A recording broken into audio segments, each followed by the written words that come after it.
I miss?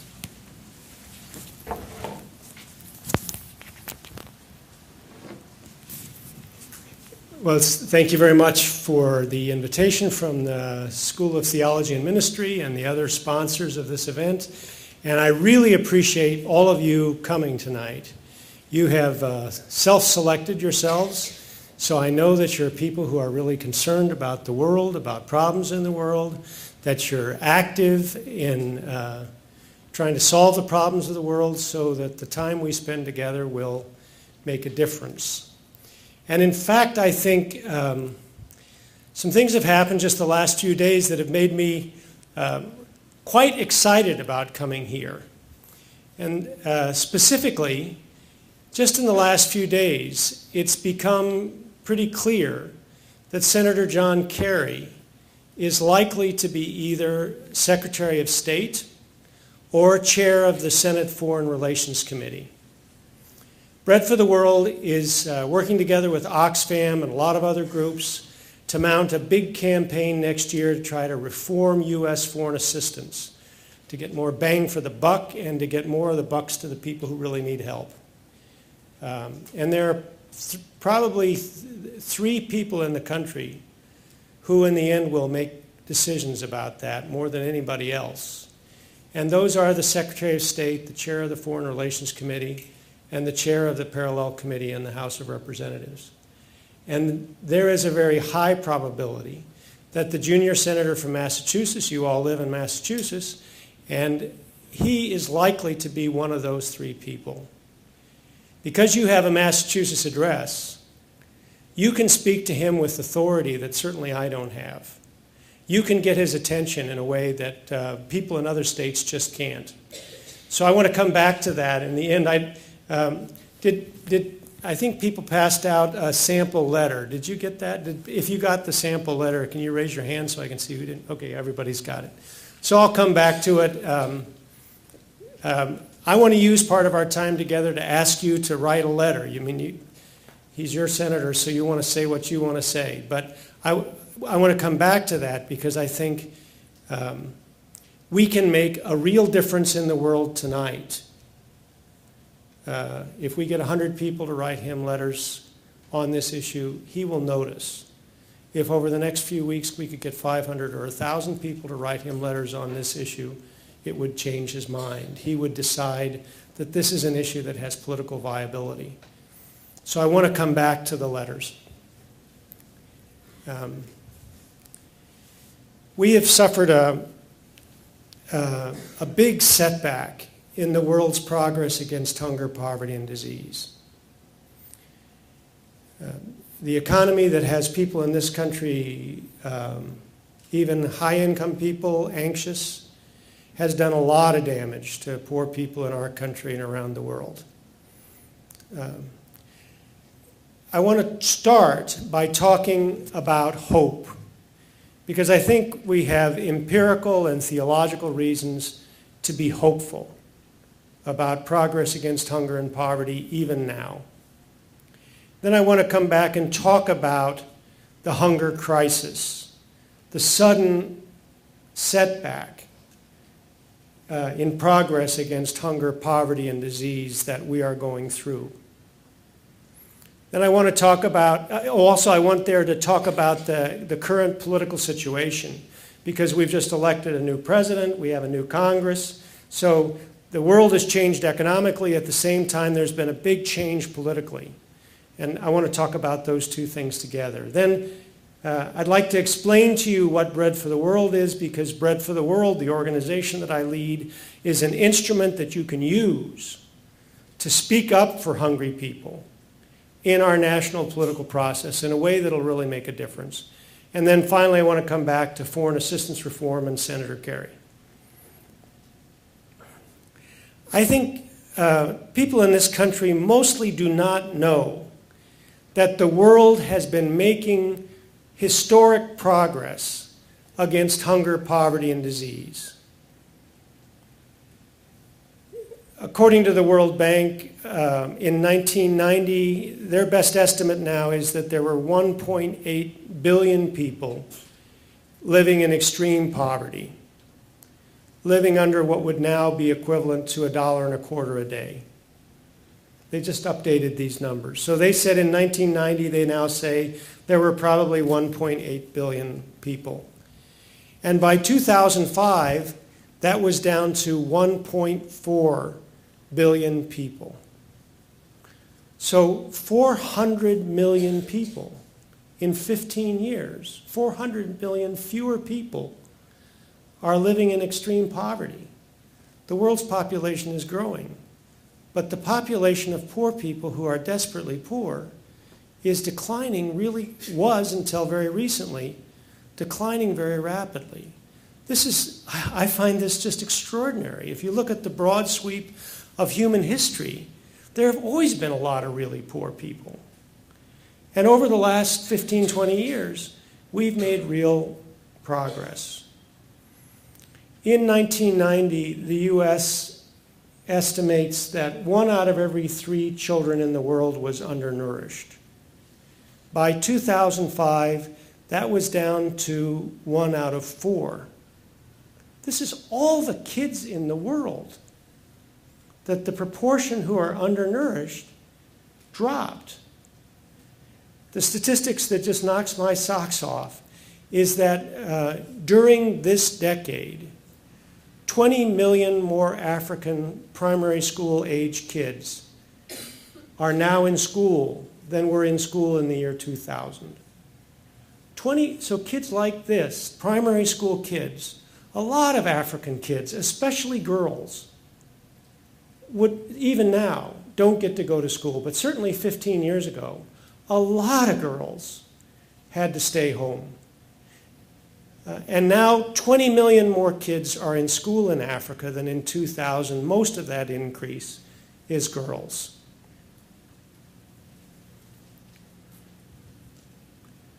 I think for those of us who know the God of the Bible, Catholics, Protestants, Jews, Muslims, I think we should think of this as a great liberation that God is achieving in our time. Most poor people in the world are religious, so a mother who can't feed her kids, 10 years ago, 15 years ago, that mom was praying desperately to God to help her. And if 10 or 15 years later, she can feed her children and the kids, in fact, can go to school and they have prospects for a better life, she will say thank you. And it seems to me that those of us who believe in God should be saying a huge thank you, that we are living in a time when hundreds of millions of people have been going through that kind of liberating experience. To me, this seems like the great exodus of our time. You know, those folks who walked across the Red Sea, they weren't all religious people. I mean, they didn't all observe religious, they were like us, some people kind of more, some people less. They weren't all observant. But they had an experience of the saving God in their history that they told their children and their grandchildren about. We were there when we experienced that great liberation in history. And I think we are in a generation that is seeing a great liberation. We're being invited to be part of it too, so that we too can tell our children and grandchildren, we were there. You know, I was in college when that great transformation was taking place in China and Vietnam and Chile and Ghana. I think one reason why it's hard for us to even believe it is because we live in a country which is unlike the norm for countries around the world. Our country has not made any sustained progress against poverty. We had in the 1960s, we cut poverty in half. But then the economy turned sour. We kind of lost interest, got interested in other things.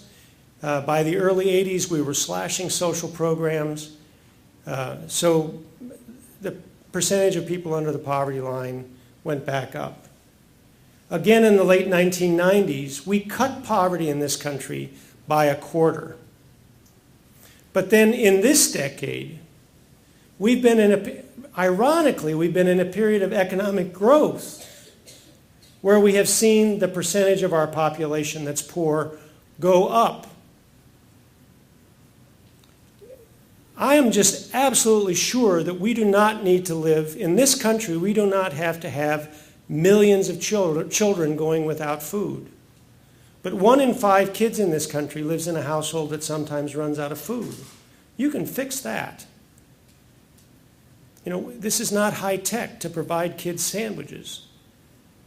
So, especially when you look at it in global perspective, if Botswana can reduce poverty, what about Boston? Can't you do it in Boston? Of course we can. It's that as a nation, we've had other things that were more important to us.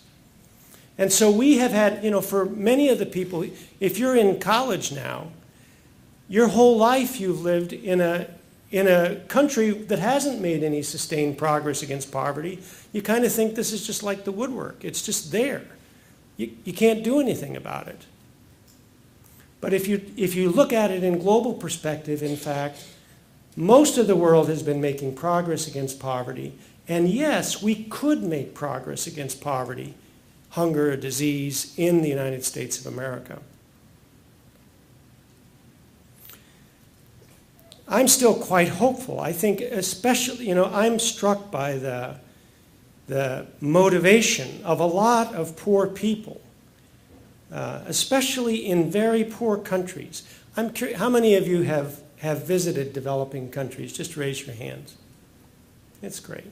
So you know, if you've visited a home of a poor family, a family that's way poorer than you ever even thought was possible, that there's hope and joy and hard work and dedication to, for many of those families, serious dedication to making life better for their kids.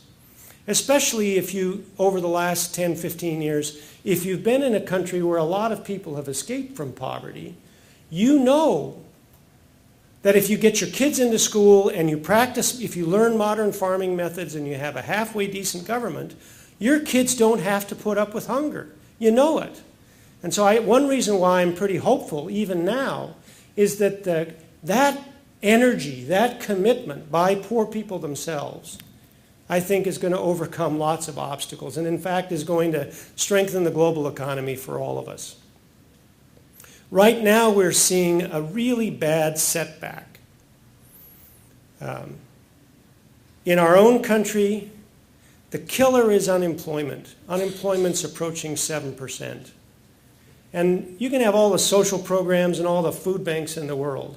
But if a woman's working 2 jobs, let's say she has 2 restaurant jobs, no benefits, and she's laid off at one of the restaurants, no social program, no church help can make up for the fact that she and her family have just lost half of their income. So the increasing unemployment that we're seeing now is doing tremendous damage among many poor people. For people who are on the margins of the job market, you know, let's say some guy got caught selling marijuana 3 years ago. He's now coming out of prison and looking for a job. He's not going to get a job. And if he doesn't get a job, he's likely to start selling drugs, and it's likely to lead to violence for all of us. But you know, that unemployment is really tough on poor people. And then also among the poor, they are really feeling high food prices, high fuel prices, the credit squeeze, and it's not they as if it's somebody else. We just did a poll of voters on election day, people who went to vote, and a quarter of those people said that they are concerned that they or somebody else they know is going to go hungry. So probably there are people here tonight who maybe are concerned about themselves, or if not themselves, their sister-in-law who has a disability that in this economy maybe she could go hungry. It's not that far away. The impact on poverty and hunger in developing countries, especially some of the poorest countries, has been much, much more severe. High fuel prices and high food prices hit over the last 2 or 3 years. And the real killer there is high prices for rice, wheat, corn, and sorghum. Because for poor people in developing countries, they typically spend 2/3 of their total income, on rice, wheat, corn, or sorghum. And all of those prices roughly doubled over a 2-year period. So if you're spending 2/3 of everything you have to buy enough rice, and then that price doubles, it's just, you go hungry. The kids die. Kids get sick. So a widow in Mauritania who used to eat 2 meals of sorghum a day now eats 1 meal of sorghum soup. Or in Haiti, some of you may have seen this in certain parts of Haiti. There's a certain kind of dirt that's high in calcium. And so more families actually take mud, this certain kind of mud, and make it into cookies to help to fill the stomachs of their children with mud cookies. Now, just recently, prices of food and fuel have declined a little bit, so there's some relief there. But still, those prices are way higher than they were 2 or 3 years ago. And then the financial crisis is slowing down our economy, the economy of Europe. What that means is that exports from poor countries will decline. Investments that would have otherwise gone to those countries will decline. I talked to the ambassador from Angola. She said they had several big projects lined up with foreign investors, but they're concerned that those foreign investors are now afraid to put money into Angola. Maybe their own sources of bank credit are drying up. So investment's going to pull back. Nowadays, migration is a big source of income for many developing countries. African migrants in Europe, Latin American migrants in the US, Filipino migrants or Bangladeshi migrants in the Middle East. So to the extent that some of those rich areas of the world are less rich, migrants have less money to send home, and that's a big deal. So some of those, I think the impacts of the slowdown of the global economy, not all of those impacts have yet hit in developing countries. But when we set this lecture up and titled it the World Hunger Crisis, it was a world hunger crisis.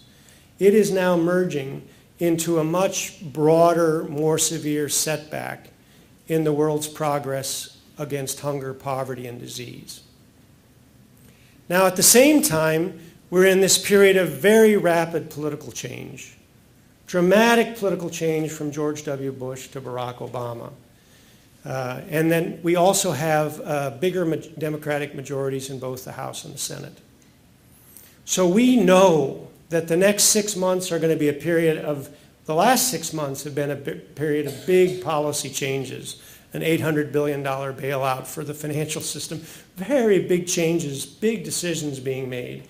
And the next 6 months, there are going to be another series of very big decisions made by Obama and now a larger Democratic majority.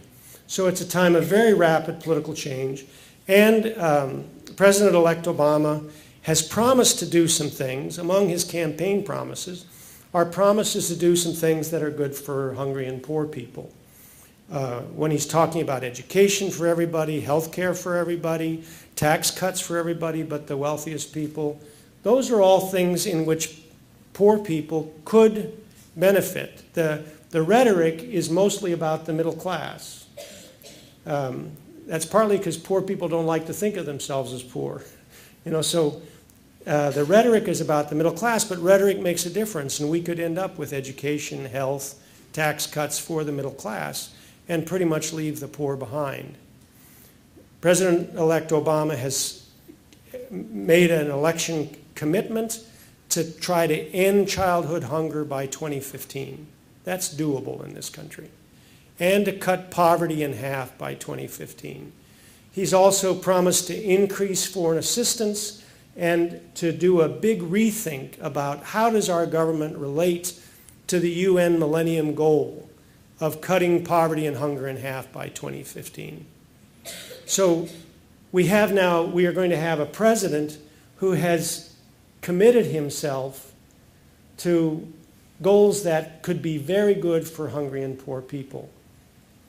At the same time, we just know that given the slowdown of the economy, all the pressures on President-elect Obama and the Democrats, they're not going to do everything they promised to do. So what gives? And I think there is a role for people like us, who are the kind of people who would go to a lecture on world hunger. There is a role for us to accompany this process and say, hey, don't forget about poor people. You know, there are going to be a lot of people pushing for help from the federal government, but don't forget about your promise to end child hunger. Don't forget about your promise to do more and do a better job with our foreign assistance programs. Whether you voted for Obama or not, he's right about the importance of grassroots advocacy. You know, he says no president is going to solve our nation's problems. We need people at the grassroots who are actively engaged in our nation's problems and are going to push to help solve those problems at the community level, the state level, and be advocates at the national level to solve those problems. And so I think he's invited us to push on hunger and poverty issues and to try to get Congress to, in fact, implement his promises in this area. Bread for the World is an organization, an instrument that you can use to be an effective advocate on these big issues. You know, usually if you're trying to help poor people, typically what we do is tutor a high school kid or go to a soup kitchen or raise money for a program in Haiti. You know, those are the kinds of things that they're direct, they're clear, they're palpable. It's very difficult to know how are we going to, you know, how am I going to reform U.S. foreign assistance? I mean, how do you get your mind around that? And then once you understand the issue, how do you weigh in a way that's actually going to make those changes happen? Now, one way is through elections. We've just been through that. But then another way is to be part of an advocacy movement. Bread for the World, there are others, good ones. The One Campaign, Results, the Children's Defense Fund. These are other advocacy networks that knit together tens of thousands of people across the country to all push together to get certain things done. I think the best way for me to tell you about Bread for the World is to tell you about my friend Pat Pelham. When Pat Pelham got involved in Bread for the World, she was a mother of small children. She and her husband still live in Birmingham, but this was back in about 1995. She goes to a conservative Presbyterian church, the Independent Presbyterian Church in Birmingham. And in her prayer life, she felt called to do something for Africa. She thought, well, should I be a missionary to Africa? Well, she had these small kids and her husband had a job. You know, he's a clinical psychologist in Birmingham, so that was a little tricky. So she talked to her minister, and he said, well, why don't you help us get our church involved in Bread for the World? So she showed up. I was giving a talk in the church basement at Our Lady of Sorrows Catholic Church, which is across town. And Pat and her friend Elaine Van Cleve showed up at this talk. It was like Junior League comes to Bread for the World. These women they are very well organized women. You know, when they do Bread for the World events, there's a floral decoration. But they do a good job. And Pat, in fact, organized her church, which is full of influential people. They had a hunger banquet, and they got their member of Congress, Spencer Backus, to come to the hunger banquet. He's a very conservative Alabama Republican. He came, he learned a little bit about this. In fact, he co-sponsored our legislation that year.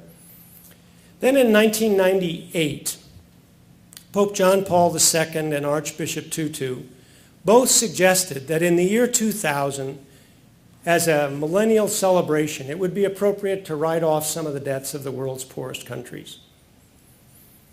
So church groups around the world started to work on that issue. Bread for the World decided to make that our main campaign in 1999. And as Congress was getting organized in 1999, lo and behold, Representative Spencer Backus was named chair of the relevant subcommittee of the Banking Committee.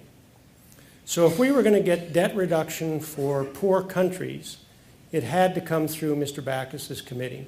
So I called up Pat and I said, told her what had happened. Within 2 weeks, she and Elaine and two men from their church came to Washington at their own expense.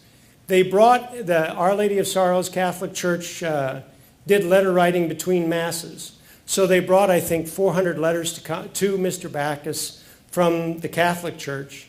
And they came up from the Presbyterian Church to talk to him about debt relief for poor countries, which he had never heard about in his life.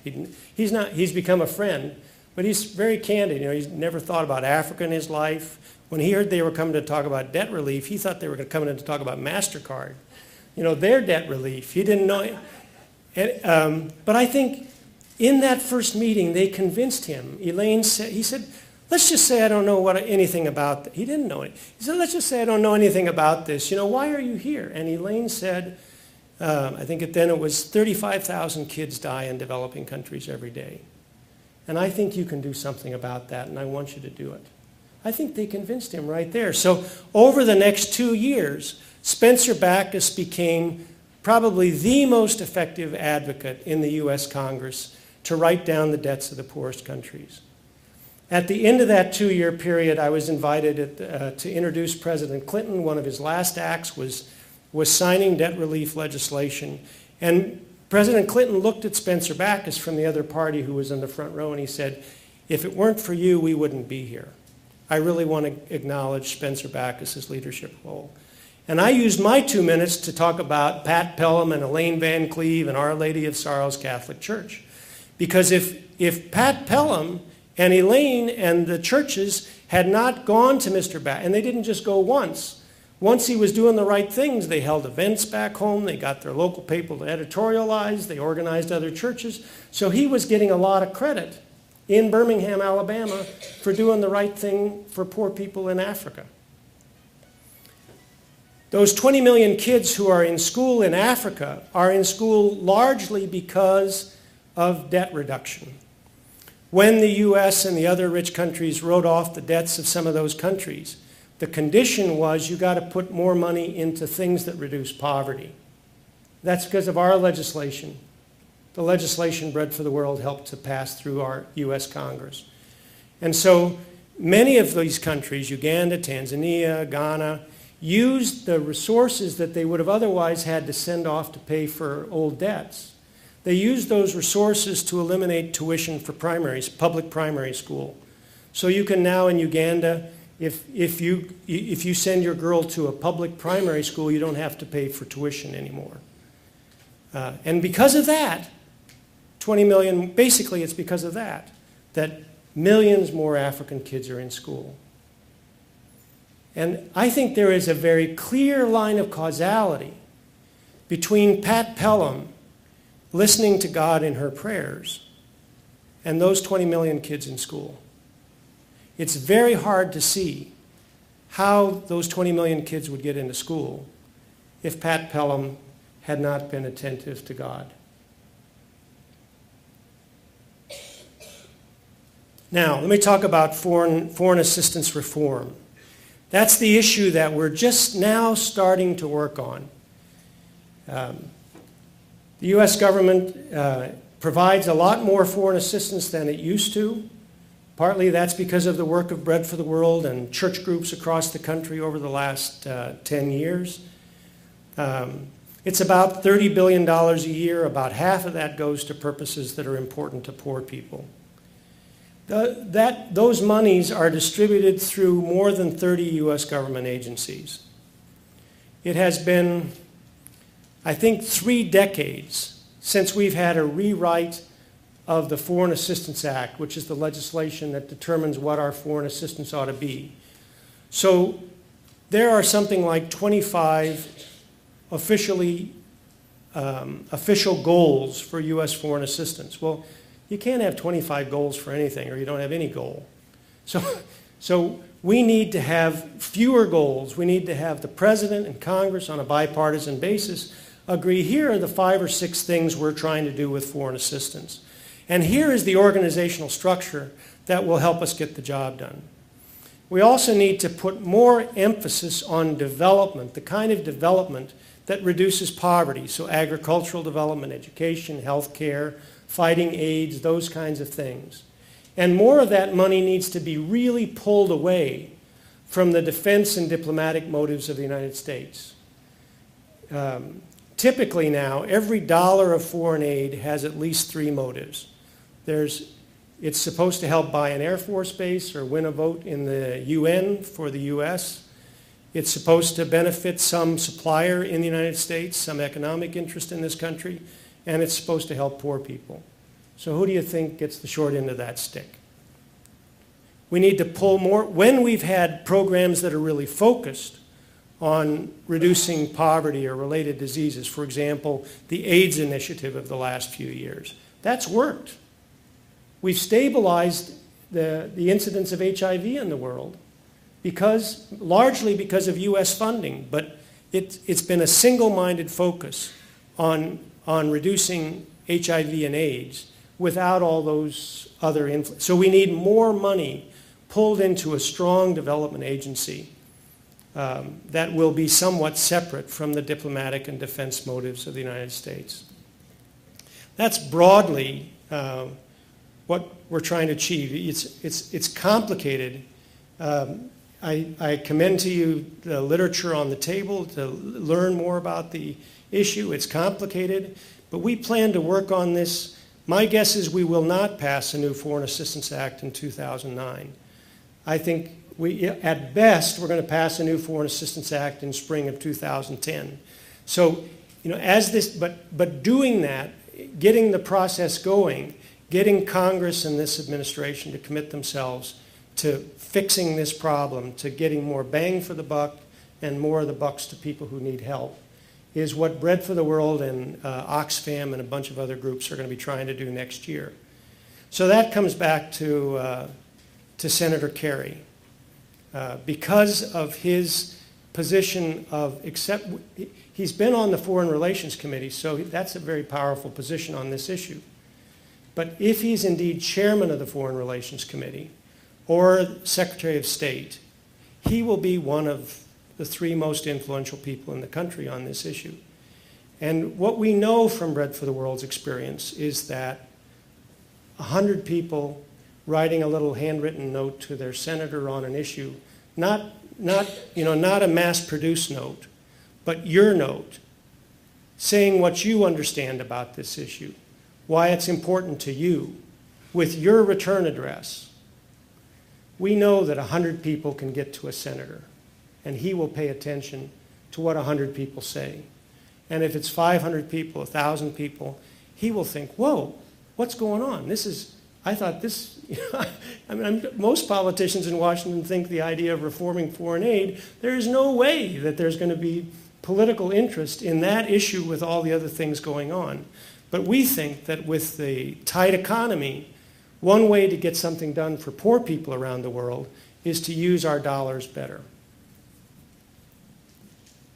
So what I want to do is take a break for 5 minutes. Why don't I take like 2 questions, maybe 3, specifically about foreign assistance reform and this sample letter. Ed and can you help me pass out paper?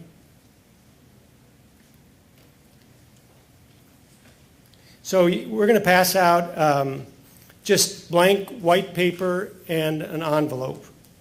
And I would ask you to, you don't have to, if you don't agree with me, that's fine, but you could maybe use that paper for some other purpose, maybe to write to Senator Kerry on another issue, or on this issue in a different way. But I would hope that you would take a few minutes to write a letter, something along this line. The sample letter is just to help you think about the issue, but things like rewrite the Foreign Assistance Act, That's specific language that people in his office will understand.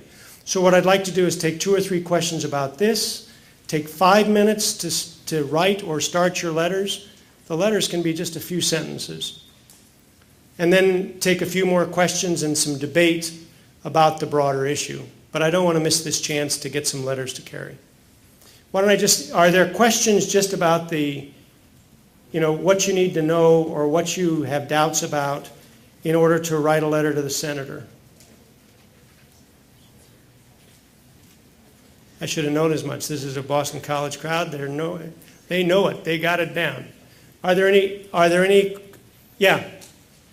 us are students in the Boston area. We don't have full-time residency in Massachusetts. So how can we honestly portray ourselves as a resident who we really are? I would just suggest that for tonight's purpose, if you're a student and you vote in another state, that you go ahead and you can just write to Senator Kerry, just list your Massachusetts address. He will care what you think. If you live in Massachusetts, if you're a voter or not here, he'll care what you think. So you don't have to lie, just put your address. On the other hand, if you feel that's cheating, then put your home address and you can write to that senator the same message. But what I hope is that we can generate enough mail to carry so that he thinks about this in the next couple of weeks. You're also getting envelopes, right, Ed? So you can do it 2 ways. You can seal your envelope and put your own stamp on it and mail it. Or if you don't seal your envelope, you can just put it on one of the tables when you leave. And when I go back to Washington on Friday, I will carry over to his office the unsealed envelopes. But to do it that way, it's got to be unsealed because of the anthrax thing. So if it's a sealed envelope, I can't carry it into his office. So if you want me to carry it to him this week, carry it to Kerry, then leave it unsealed. I won't look. Are there other questions or thoughts? So we'll take 5 minutes and then we'll come back and talk further. Yes? There's always discussion about whether food aid should be bought locally or brought in from the U.S. How do you feel about that? Is it a policy or opinions? So she asked about whether food aid should be bought locally or brought in from the U.S. In our view, it's much better to buy food aid where it's cheapest, where it will get the job done. So typically that's closer than Iowa. If you're trying to get food aid to Ethiopia, you wouldn't buy it in Iowa. You'd buy it in Ethiopia or in Kenya So our view is that this idea of, the legislation that requires it to be purchased in the U.S. and shipped across the oceans, it benefits basically about half a dozen shipping companies. And half the money in food aid goes into the pockets of those shipping companies. So part of the reform of foreign assistance is to take a look at food aid and to put more emphasis on what we're trying to do in terms of poverty reduction. And this is a clear example where we need to cut out, instead of being so responsive to these shipping companies, we need to phase that out and get more of the food use the dollars. You could double the food that gets to hungry people with the same dollars. So let's just we'll take a few minutes. Even if you don't get your letter done, then we'll start talking again.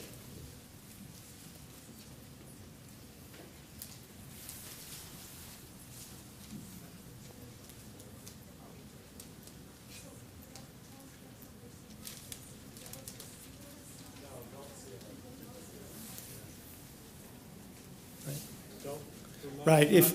If you want me to carry it to his office on Friday, then don't seal the envelope.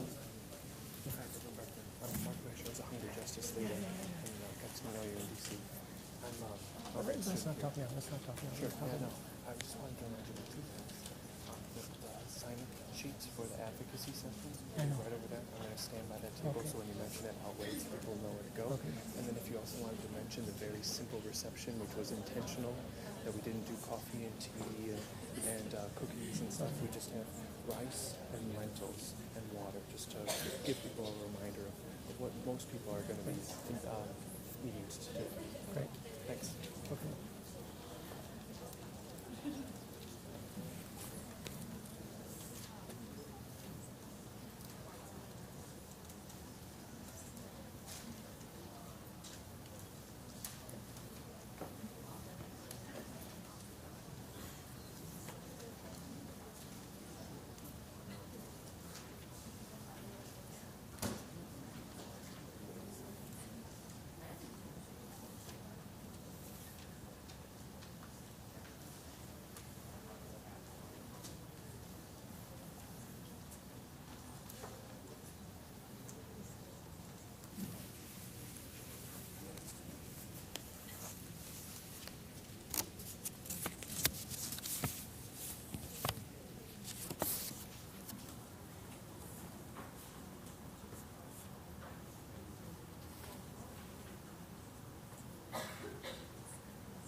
Reception Yeah, I at know. the end.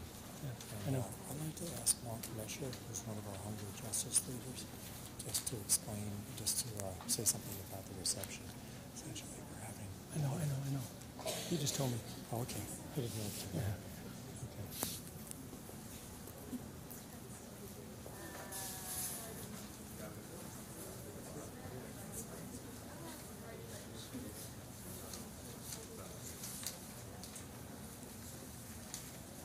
That's for 1 minute.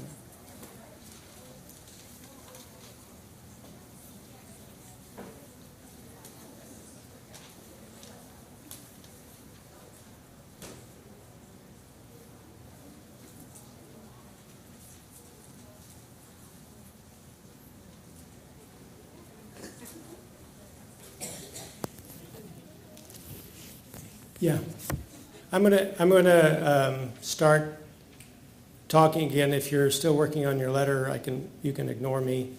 Just before I take a question, I want to mention that, letters. These letters, this series is called Encountering Jesus Christ. I think one way we encounter Jesus Christ is in this great liberation that's happening among hungry and poor people around the world.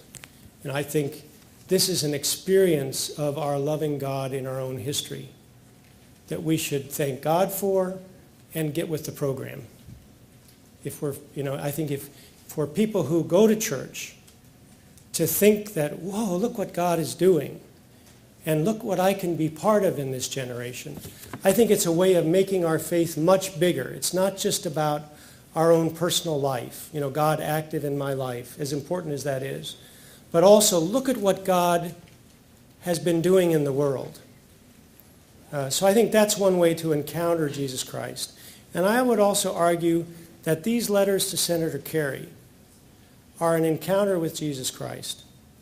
That this, I don't know if God agrees on foreign, if God agrees with me on foreign assistance reform exactly, but the intention is to say to our elected officials that we are citizens of the United States of America. We have a lot of power in the world. And we are saying to the elected officials of the United States, look, we want you to try to do something that's going to support and participate in this great liberation from hunger, poverty, and disease that's going on worldwide. So I would argue that letter to Congress that letter to Senator Kerry that you're going to put on one of those tables, that is also a very real way of encountering Jesus Christ. And it's a modest thing. What's a letter? It's no big effort. But we know that our gracious God accepts very modest gifts, uses very modest gifts like a letter to do very big things in the world. They're just, there's a sign-up sheet on the tables. So if you want more information and you sign up, we'll make sure to send you more information about Bread for the World and about foreign assistance reform. And then tomorrow, there are 2 planning sessions, because what we hope is that some of you will reach out to other people so that maybe we could get 1,000 letters to carry or 5,000 letters to carry, and that over the year that we have a sustained flow of advocacy from among your friends. Or if some of you are theological students and you work in parishes, that those parishes could also do letter writing activities. So there's a sign up. Mark Mesher, who's right there, he's waiting, you can sign up there for these meetings tomorrow. One's at 11:30 in the Newton room on the main campus. One's at 5 o'clock in room 9 in the School of Theology and Ministry, which is on the Brighton campus. So those are ways of going beyond one letter to you becoming organizers of something much bigger. Yes, what's your question? Or comment? Or comments? Okay. No, it's a question. The question I have is whether legislation has been written on reorganizing the foreign aid program, whether that is something that is still going to happen. She asked if legislation has already been written on reorganizing foreign aid or whether that's still going to happen. In 2008, we campaigned to pass the Global Poverty Act. And that was a sort of precursor of what we want, because that act would require the president to come up with a plan to do a more effective job of helping to reduce poverty in the world. Ironically, it got stuck on election year politics because one of the lead sponsors was Senator Obama. So it passed the House, it passed the Foreign Relations Committee and the Senate, but then Rush Limbaugh and others attacked the Global Poverty Act as a way to try to embarrass Obama. They said, he's giving away U.S. foreign policy to the United Nations. This would cost billions and billions of dollars. So we couldn't get Republicans to move it. And a couple of the most conservative people in the Senate objected, and so we couldn't pass it. Now, ironically, now that the guy's going to be president of the United States, maybe he's going to go ahead and do it anyway without having passed the law. But then what we need to do, the bigger goal is a new Foreign Assistance Act. This is it's a major piece of legislation. It's probably 1,000 pages long in the current version. So it's rewriting the Foreign Assistance Act is no small matter. But the way it is now, it's 1,000 pages that have been written in an ad hoc way over many years. It could be a lot shorter, a lot cleaner, a lot simpler, but still it's a major process. And then we haven't reformed foreign assistance because there are real interests that we're fighting. There are people who really want, if they want Air Force, they want a country to be our ally in the war on terror, or they want an Air Force base, or they want a country to align itself with us on some issue. Those interests want to use aid dollars. When Russia invaded Georgia, Secretary Rice said, okay, there's $1 billion of our aid program that's going to go to Georgia as a way to show solidarity with Georgia. Now, that can be a legitimate purpose of foreign aid, but that money's not going to help poor people. So that's why, one reason why this is going to be tough is because it's not just confusion. There are interests behind the confusion, and we're going to have to fight those interests. Are there other questions or points? Yes? You mentioned at the beginning of your talk the importance of education in agriculture, of agriculture and making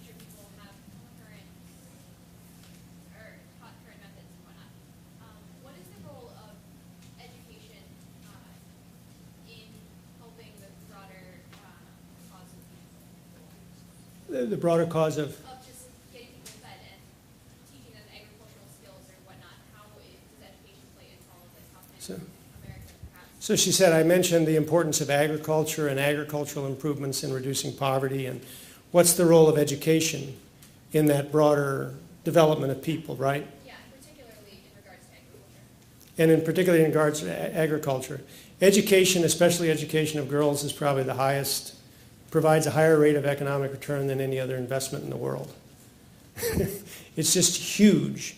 I mean, the World Bank has done studies that demonstrate that if people get education, particularly if girls learn how to read and write, add and subtract, the impact on the productivity of that family over a lifetime is just huge. Those girls are an educated young woman. It changes the politics in the marriage so that she's no longer a beast of burden. She can defend herself. The family size will be less because she can plan her family. She can think about what she wants and assert herself a little bit. She's less likely to get HIV and AIDS. In terms of in Africa, most of the farming is done by women. And if girls learn how to read and write, if you don't know how to read and write, it's very hard to plan. Or if you don't know how to add and subtract, you can be doing work, and it's hard to know if your farm's making money or not. You know, if a particular project, if it's worth doing, if you can't kind of figure out, well, the fertilizer cost me this, and I got so much. If you can't do that, it's very difficult to be as productive as you could be. So the education, especially the education of girls, is very important to agricultural productivity. And then girls who learn how to read and write, add and subtract, they will teach their kids how to read and write.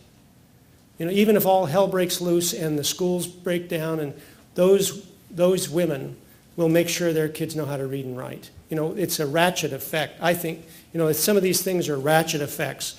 Once you learn the power of washing your hands with soap, you don't go back. I think once a family learns how to read and write, it takes a lot for them not to teach their kids how to read and write, add and subtract. So the impact of education is very powerful. Yes? If you, hypothetically, could rewrite the Foreign Assistance Act, what agency would you have in charge of allocating the funds? Ideally. She said, if I could rewrite the Foreign Assistance Act, which is not going to happen, what agency would I want to be the funnel for development assistance? What we want is the Department of Global Development. We want a cabinet secretary. The United Kingdom has this. They have a cabinet department that's responsible for poverty, global poverty. And one advantage of that, it means that if we would have a secretary of global development, the secretary reports to the president. Now the guy who represents the Agency for International Development, which is our biggest development agency, when the Secretary of State and the Secretary of Defense meet with the president, the guy who runs the development agency sits in the back row. And when they decide what they want to do and they eventually need some money, then they turn to him and say, help us find the money. But we want the person who represents the cause of reducing poverty to be in the meeting with the president to talk about what we should be doing in Africa or Asia or Latin America. And similarly, to be able to go to we have a cabinet level official who represents us in trade negotiations. So we want a cabinet level official who can argue as a peer to say in a trade negotiation, what's good for progress against global poverty? So what we ideally want is a cabinet level Department of Global Development. My guess is that's not going to happen within the next few years. But what we think we can get is some consolidation of programs into a stronger, independent agency that's pulled away. Right now, that Agency for International Development is integral. It's part of the State Department. We want it to be pulled away and to include in that agency several programs that are now separate. So you'd have a single strong voice who represents the cause of poverty reducing development in the U.S. government. My guess is if we can get that in the next couple of years, that would make a huge difference for poor people for the next 15 years. Would be really good. And then it would move us toward, you know, when one of you is president of Bread for the World, you can take on the cabinet level department. Yeah. Other questions? Well, let me just, I want to say tell you one more story, and that is, when you do this advocacy, you know, you write a letter to Congress and you think, is this going to make any difference? You know, one satisfaction of working at a normal charity is that you go in, you see the person you're helping, you help, and they smile, or, you know what happened. On advocacy, it's always, you know, you're trying to affect millions of people by getting hundreds of thousands of people to take little political actions. So I think that's one of the frustration or difficulty for many people with Bread for the World is that wondering, is this really going to make a difference? So I just want to tell you, I've got, my two sons are both adopted boys. My older boy is now, he just turned 25.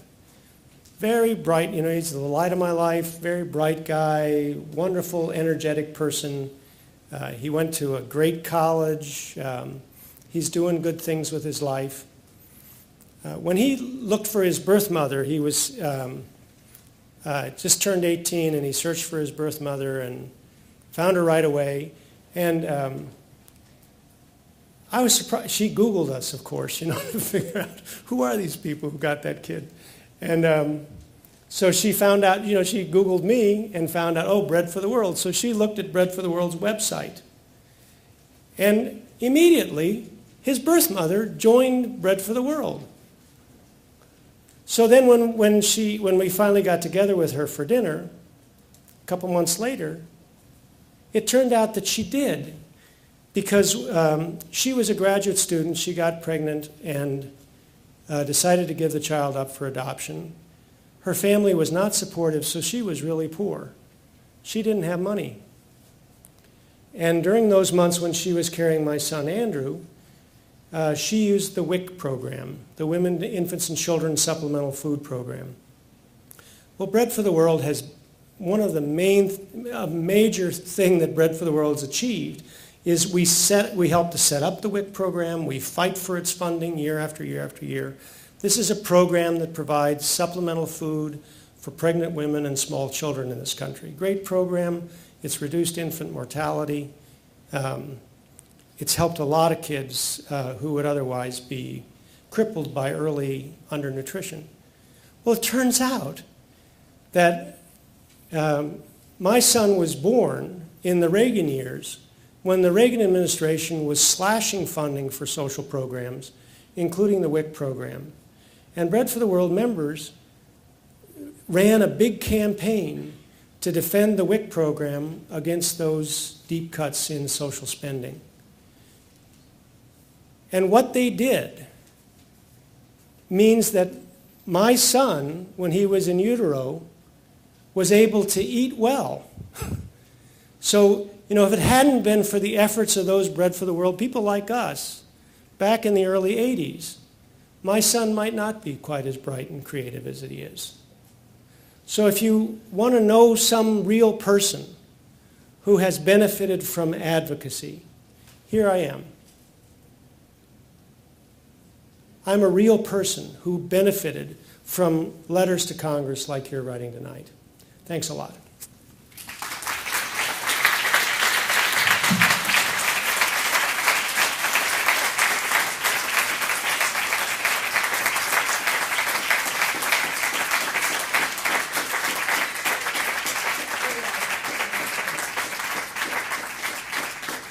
I was supposed to tell you, there's a reception here which is pretty meager fare, which is purposeful, that they wanted us to have a sense that, a lot of people in the world have meager fare. And then again, on your letters, be sure to leave them at one of those tables if you want me to carry them into Senator Kerry's office on Friday. And you can sign up for these planning sessions tomorrow at midday and in the afternoon at that second table. Thanks a lot. I just want to say thank you to David Beckmann for a wonderful lecture, a very interesting way of presenting wonderful stuff. And let's hope that Bread for the World will continue to do as wonderful a job as they've done so far. Thank you, David.